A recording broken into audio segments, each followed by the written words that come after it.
Nam-myoho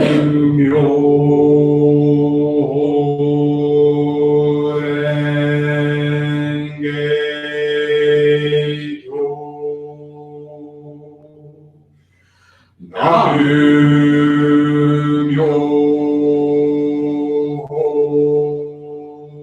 Renge Kyo. Nam-myoho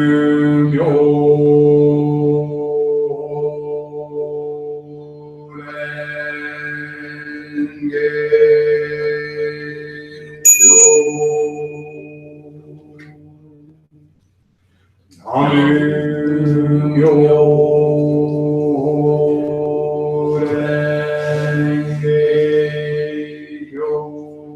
Nam-myoho Renge Kyo.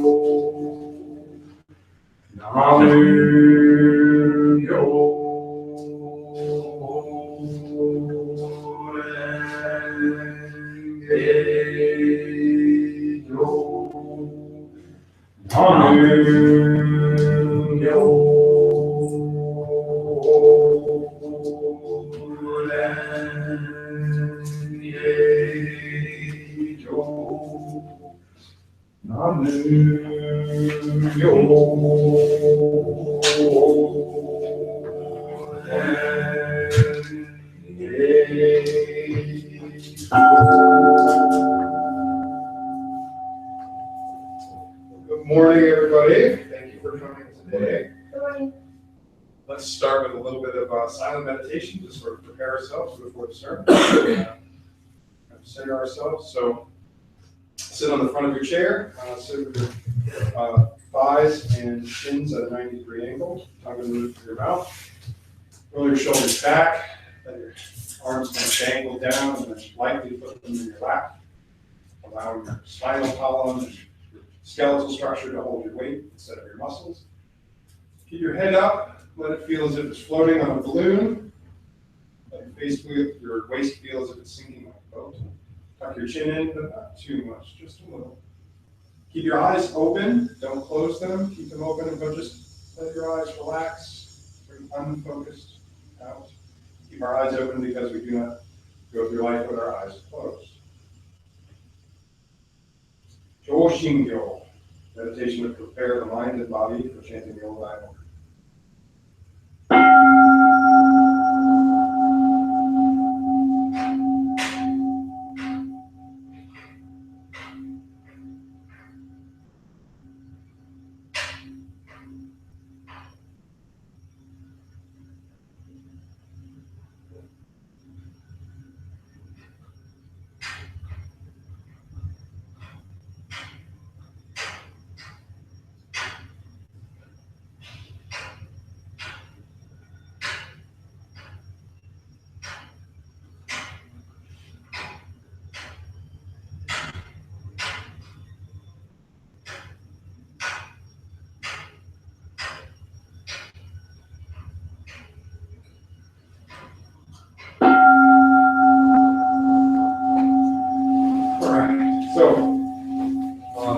Each week, as you all know, I take a lot of joy in thinking about the sermon all week long and what I want to talk about that week and how I try to remember that it should be personal, topical, and universal.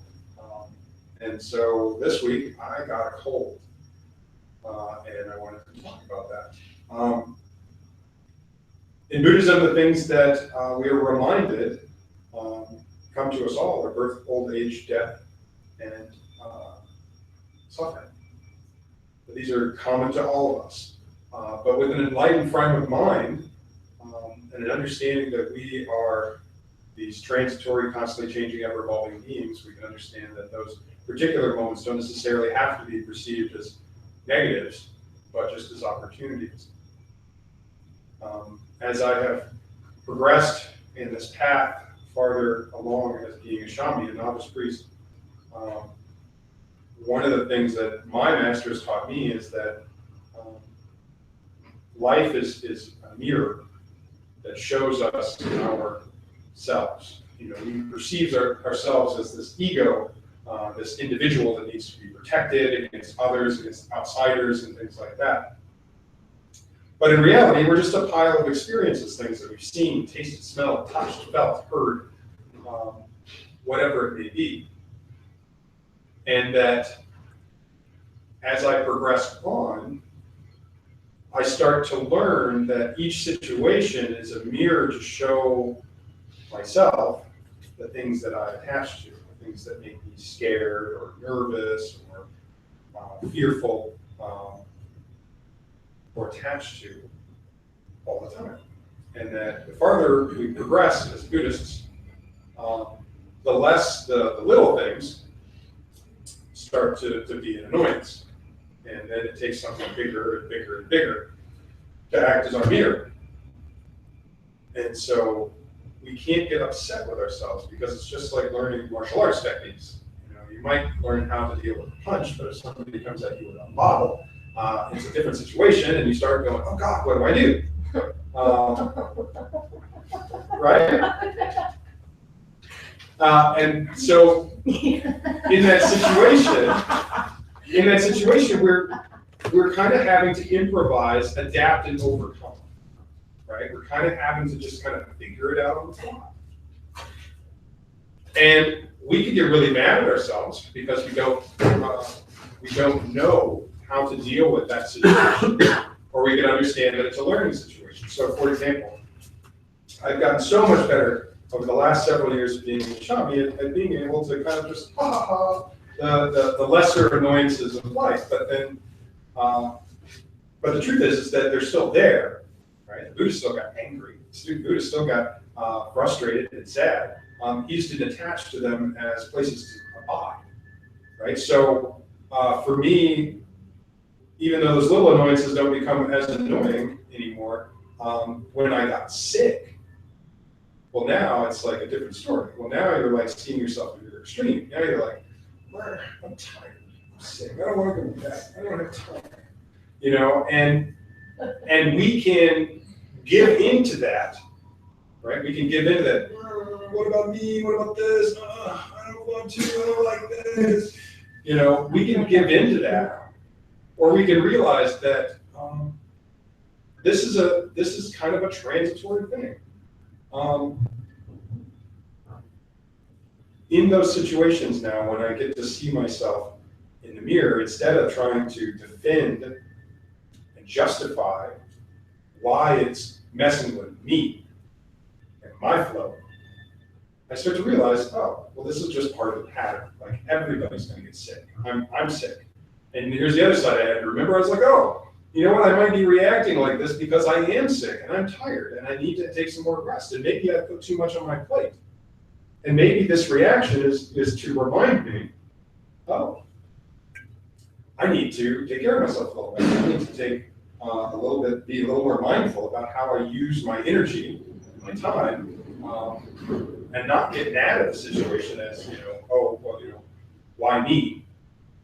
But the realization that, and me, like, I'm the same as everybody else. Like, there's other people today in Rochester that are ill, that are having to do their jobs and such. And it also reminded me that no matter what, if I center my life on the Dharma and my practice, then I realize that, this shall pass. This sickness that I feel today is not going to be forever. It just is. Today, I'm sick. And just like we talked about in some of the previous Sundays, about not pushing away pain, but instead, taking the nameless, faceless nature of fear and pain away and giving it a face. This is a sharp pain. This is a double pain. This is, I'm sad because of this. I feel this. Is that we don't push things away, thinking that we have to always be perfect or always be at this middle path. But it's the understanding that we just have to be honest with ourselves. And I think that is the difficult thing for many of us, myself included at times, is that this path of being a Buddhist is about brutal honesty with ourselves. You don't have to tell me all your secrets and be brutally honest with me about all your business. That's up to you.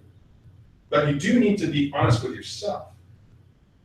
And if you're honest with yourself, oh, I'm doing this because of this.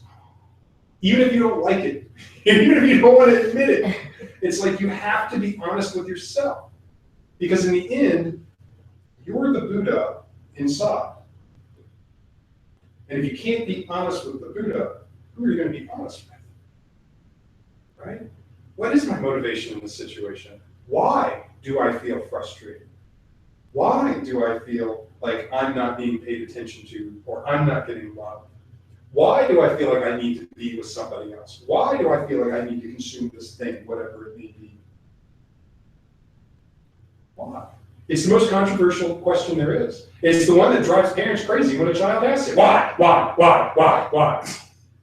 Right? But the truth is that why is the question that gets us to make progress. Then we might as well just say, well, why not me? Why not me? You know, I'm no different than anybody else. No better, no worse. A bodhisattva, a work in progress, future Buddha. Human. A human being. Right. Being here now. You know, we're the ones that describe this is negative, this is positive. It just is, whatever it is. It rains. Negative, positive. You know? Chop off your finger. Negative, positive, who knows? You know, like we never know how things work out. But we can't attach to them either, because everything is in constant flux. So again, I want to bring this back now to our practice.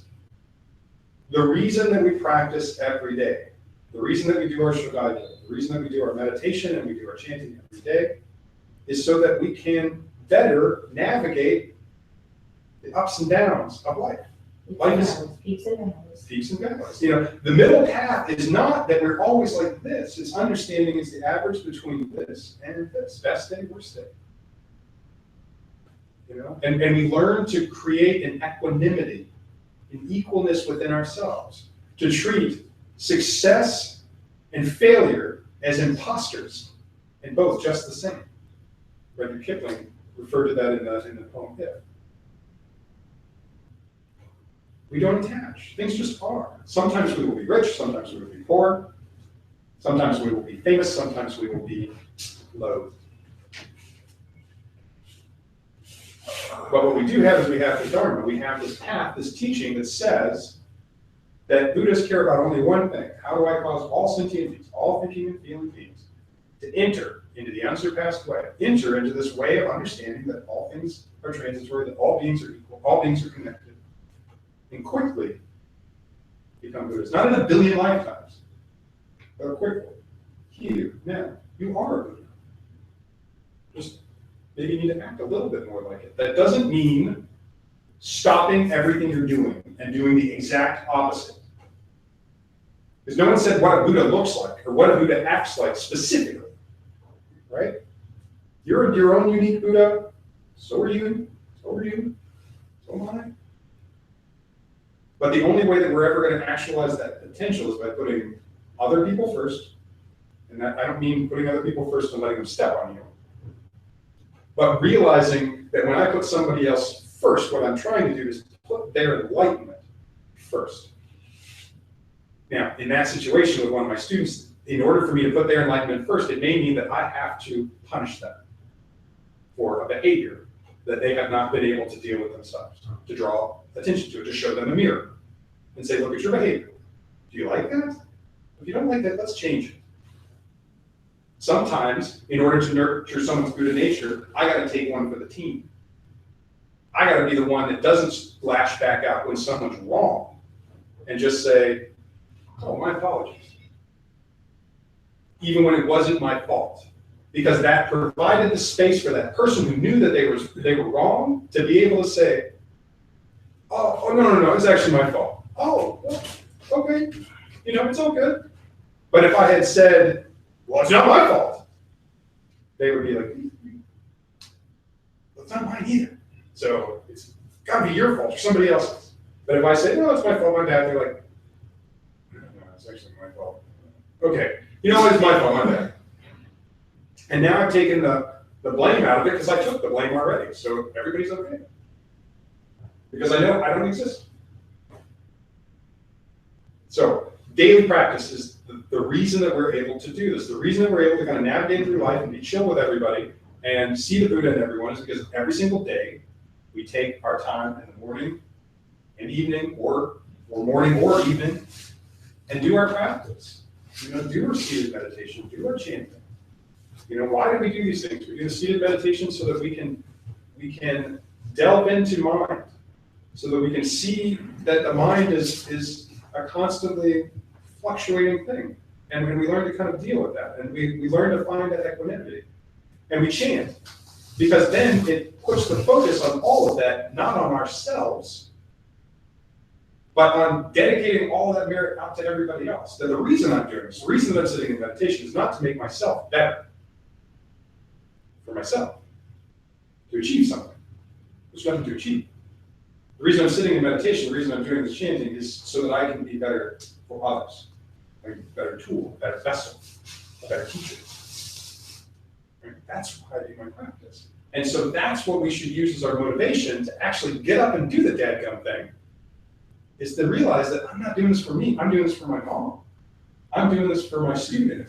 I'm doing this for my best friend and my godson, and I'm doing this for everyone in the world. Every morning I remember to say, and I dedicate merit to all those who have no one to pray for them. I don't know who they are, but I'm going to pray for them.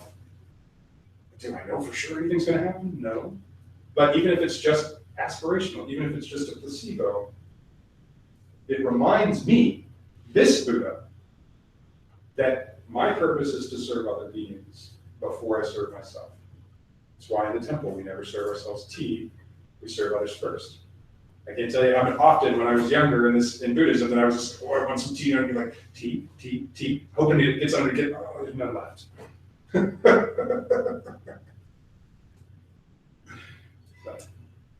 So let's practice.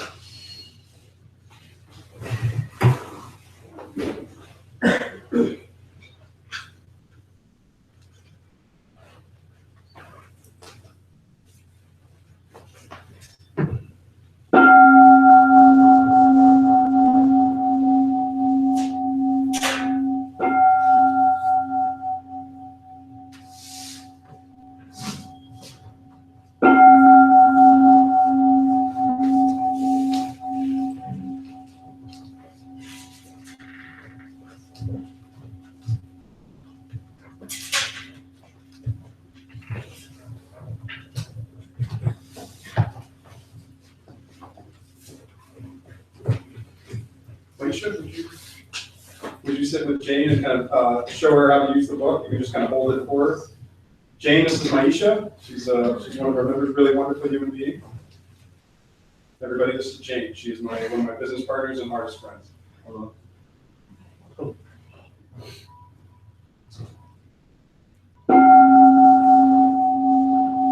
5. Invocation. Honor be to the great mandala, the perfect circle of all honorable ones revealed by our founder Nichiren Shonin. Honor be to the eternal Buddha Shakyamuni, our original teacher, the Lord of the Dharma, our great benefactor, who attained enlightenment in the remotest past. Honor be to the Sutra of the Lotus Flower, the wonderful Dharma, the teaching of equality, the great wisdom, the one vehicle. Honor be to our founder, the great Bodhisattva Nichiren Shonin, dispatched by our original Buddha. Honor be to Rinpoche Nichiren Shonin, the first overseas missionary. Honor be to the protective deities of the Dharma. We honor all of you. May you come to this consecrated place out of your compassion towards us. See us with the light of your wisdom and accept our offering of chanting the sutra.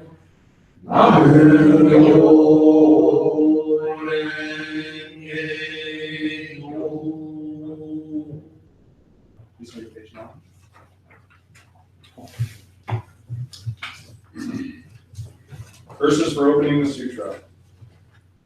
The most profound and wonderful teaching is presented in this sutra.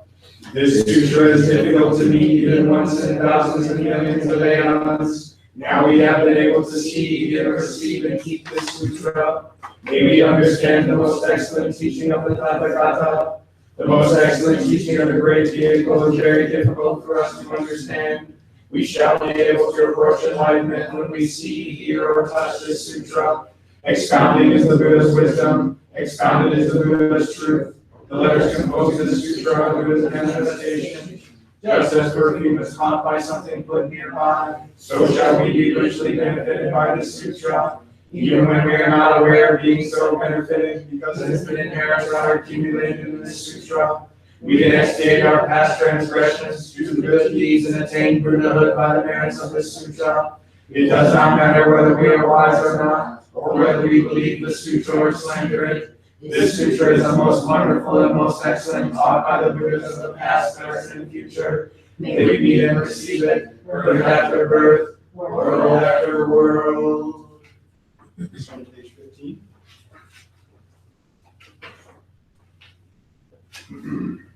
Today we'll chant in English. We have a few guests. The Sutra of the Lotus Flower of the Wonderful Dharma, Chapter 2, Expedients. There upon the world-honored one, He heard quietly from his samadhi and said to Sariputta, the wisdom of the present Buddha is profound and immeasurable. The gates to it is difficult to understand and difficult to enter. Wisdom cannot be understood by any Samatha or Pratyeka Buddha, because the present Buddhas ascended on many hundreds of thousands of billions of past Buddhas and practice the innumerable teachings of those Buddhas greatly and strenuously to their far from fame until they attain the profound dharma which you have never heard before and became Buddhas, and also because since they became Buddhas they have been expounding the dharma according to the capacities of all living beings in such various ways that the true purpose of their various teachings is difficult to understand. Sariputta, since I became a Buddha, I also have been expounding various teachings with various stories of previous lives, with various parables and with various similes. I have been teaching all living beings with innumerable expedients in order to save them from various attachments, because I have the power to employ expedients and the power to perform the paramita of inside Sariputta. The inside of the Tathagata is wide and deep. The Tathagatas have all the states of mind for the innumerable living beings. Eloquence, power, fearlessness, dhyana, concentrations, emancipations, and samadhis. They enter deep into boundlessness and attain the dharma which you have never heard before. Sariputta, the Tathagata divide the dharma into various teachings and expound those teachings to all living being so skillfully, and with such gentle voices that living beings are delighted. Sariputta, in short, the Buddha's attained the innumerable teachings which you have never heard before. No more Sariputta will I say, because the Dharma attained by the Buddhas is the highest truth there to hear and difficult to understand. Only the Buddhas attain the highest truth, that is the reality of all things in regard to their appearances as such, their natures as such, their entities as such, their powers as such, their activities as such, their primary causes as such, their environmental causes as such, their effects as such, their rewards and retributions as such, and their equality as such, despite these differences. That is the reality of all things in regard to their appearances as such, their natures as such, their entities as such, their powers as such, their activities as such, their primary causes as such, their environmental causes as such, their effects as such, their rewards and retributions as such, and their equality as such, despite these differences. That is the reality of all things in regard to their appearances as such, their natures as such, their entities as such, their powers as such, their activities as such, their primary causes as such, their environmental causes as such, their effects as such, their rewards and retributions as such, and their equality as such, despite these differences.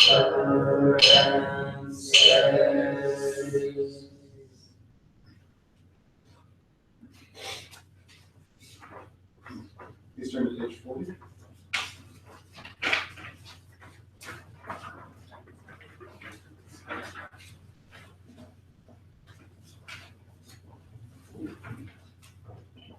The Sutra of the Lotus Flower of the Wonderful Dharma, Chapter 16, the duration of the life of the Tathagata. It is many hundreds of thousands of billions of trillions of Sandhya of Kalpa since I became the Buddha. As innumerable kalpas, I have always been expounding the Dharma to many hundreds of millions of living beings in order to lead them into the way to Buddha.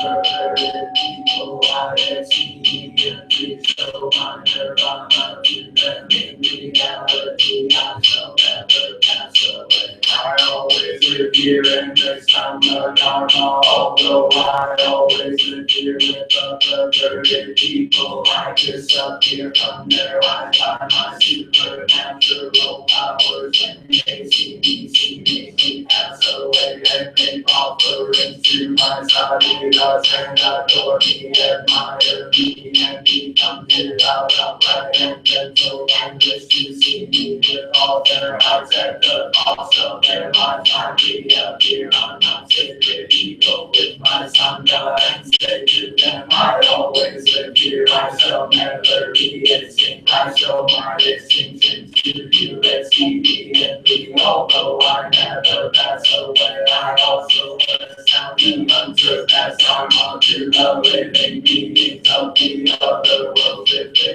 respect me, believe me, and wish to see me, you have never heard this, therefore you thought that I pass away. I see the perverted people sinking in an ocean of suffering, therefore I disappear from their eyes and cause them to admire me. When they adore me, I appear and expound the Dharma to them. I can do all this by my supernatural powers. I belong on sacred ego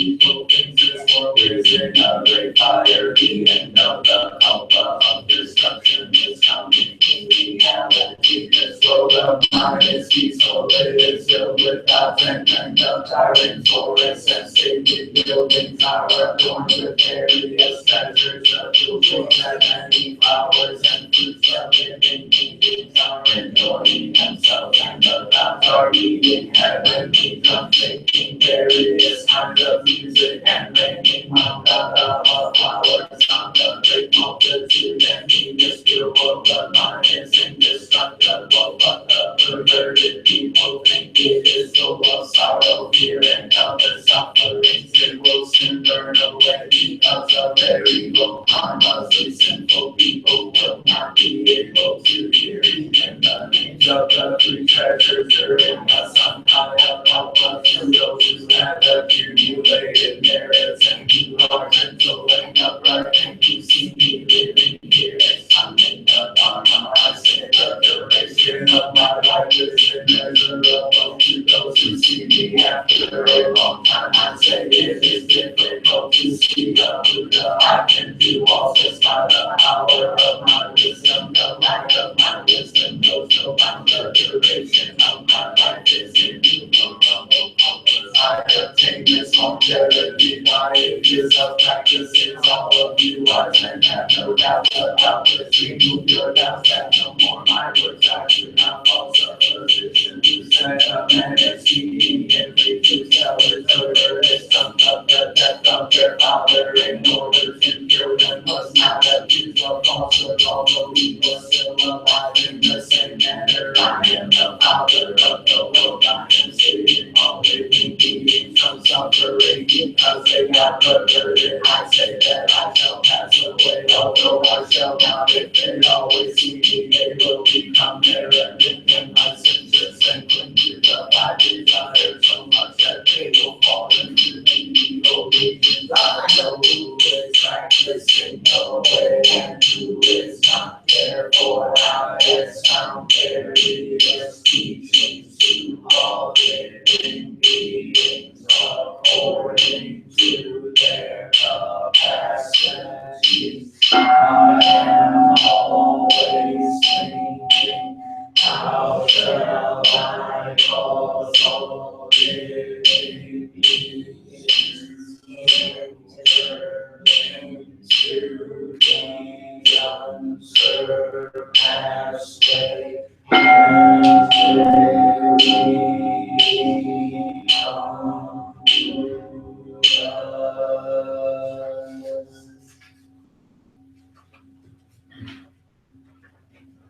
Please turn to page 62. Back.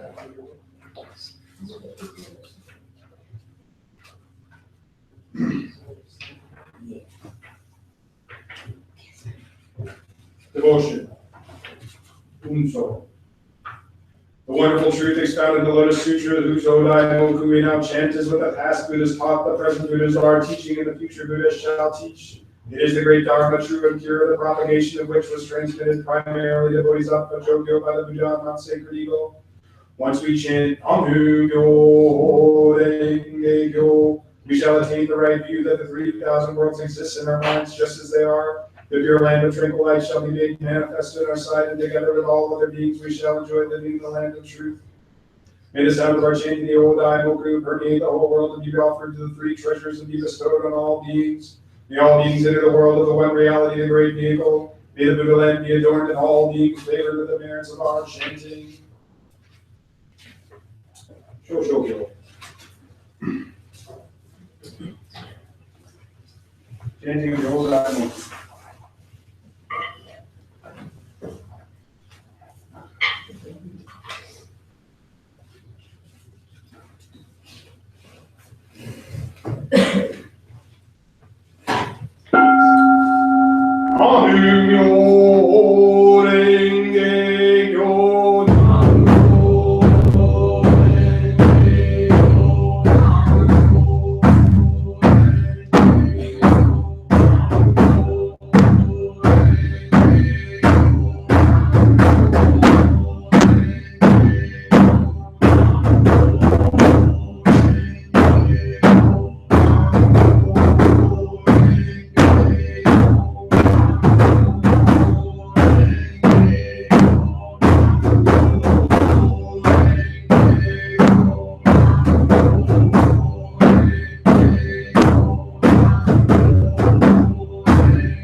Turn to page 66.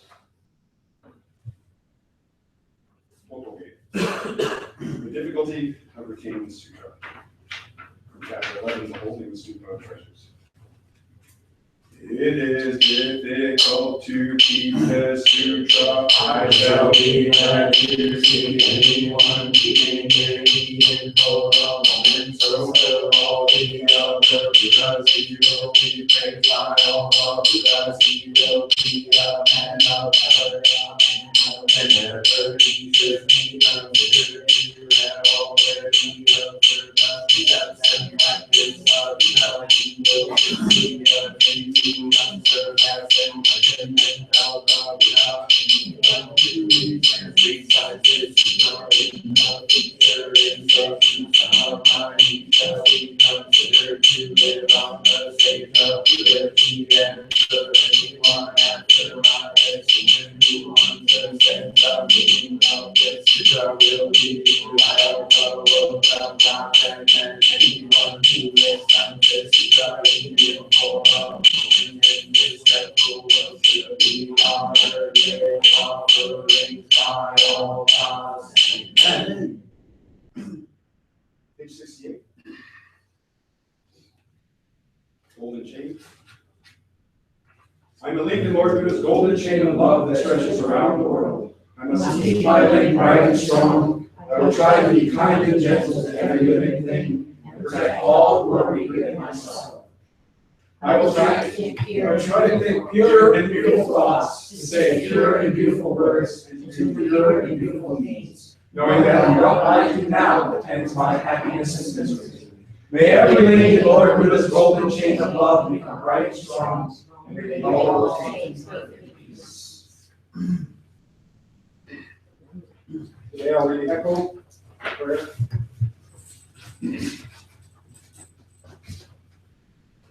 We respectfully dedicate all our merits now gathered to the great benevolent teacher Shakyamuni, the Eternal Buddha, to the supreme teaching of the Lotus Sutra, to the leader of the declining ladder age of the Dharma, our founder of the great Bodhisattva, Nichiren Shonin, and to the protective deities of the Dharma.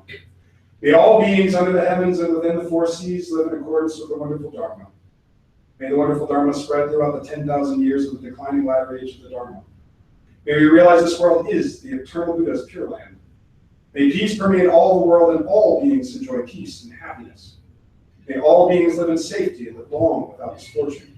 May the peace and happiness last forever and all beings be prosperous. We pray that all beings awaken to the true nature of reality, which is the Buddha Dharma. May all beings of all realms be helped equally, overcome suffering, and gain the happiness of blissful liberation through the merits of following the teachings of the Lotus Sutra.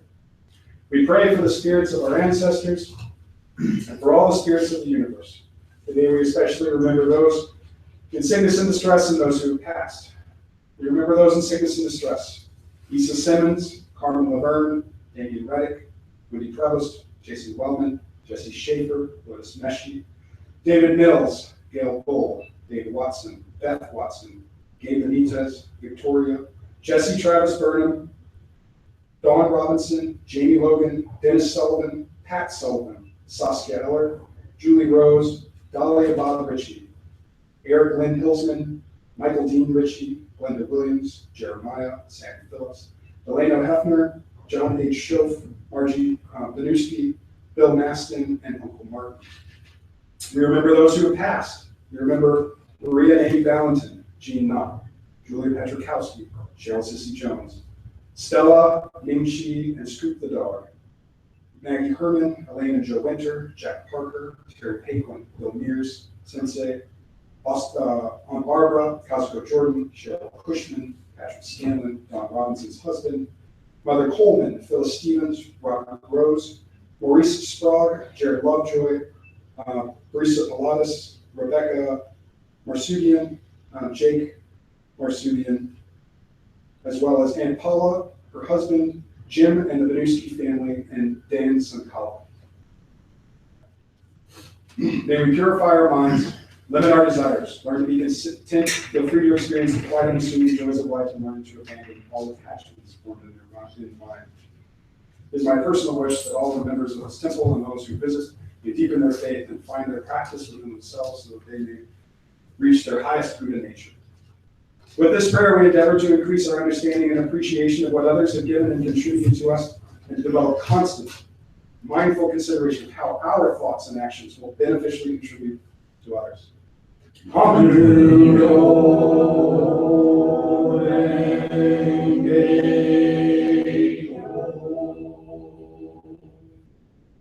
Through page 77, 78.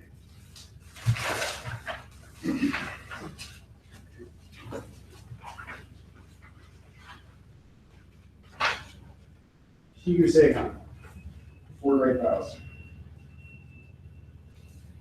Shujo Muhen Segando, Sentient beings are innumerable. I vow to save them all. Om No Mushu Segandan, Our defilements are inexhaustible. I vow to quench them all. Om No Mujin Seganchi, The teachings are immeasurable. I vow to save them all. Utsudo Mujo Segando, The way of the Buddha is myself. I vow to attain the path sublime. with this body. Until I attain Buddhahood, I shall hold my faith in the Lotus Sutra. Namu Myo Renge Kyo. Namu Myo Renge Kyo. Namu Myo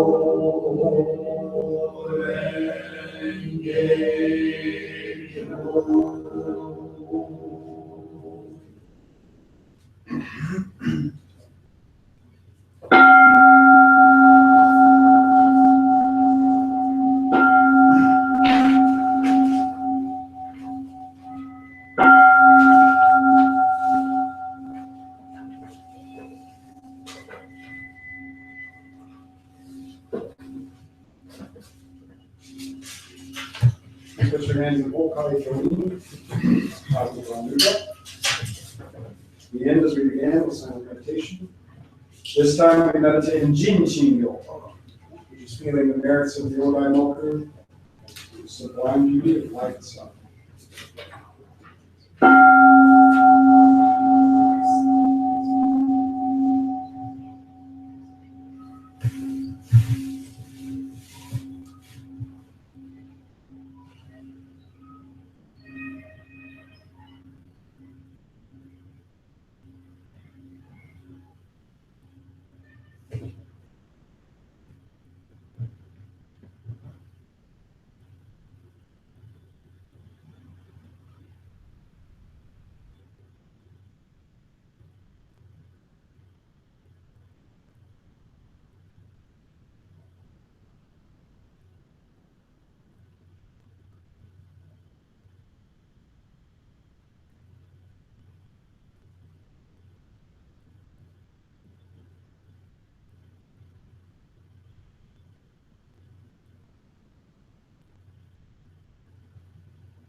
Thank you all very much for coming today and chanting together and practicing with us. And for those who came to visit us, we very much appreciate you. For sure.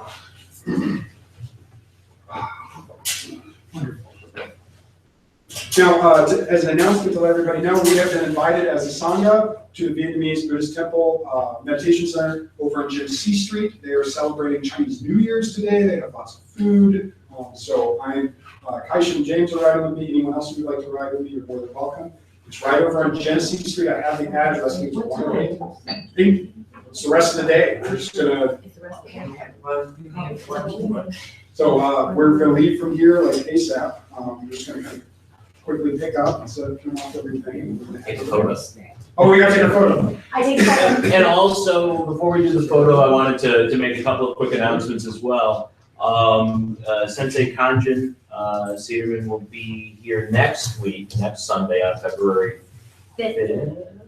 Yes. And at that point in time, it's our Setsubun, which is like our Lunar New Year. But more importantly, Sensei Kanjin is offering the refuge ceremony and the Jukai ceremony for anybody who's interested. Refuge, as many of you might know, although we don't have any kind of formal conversion ceremony at all, it's a simple ceremony where a person who is dedicating themselves to the Buddhist path, not necessarily even our school, but any Buddhist path, can take refuge in the Buddha, the Dharma, and the Sangha.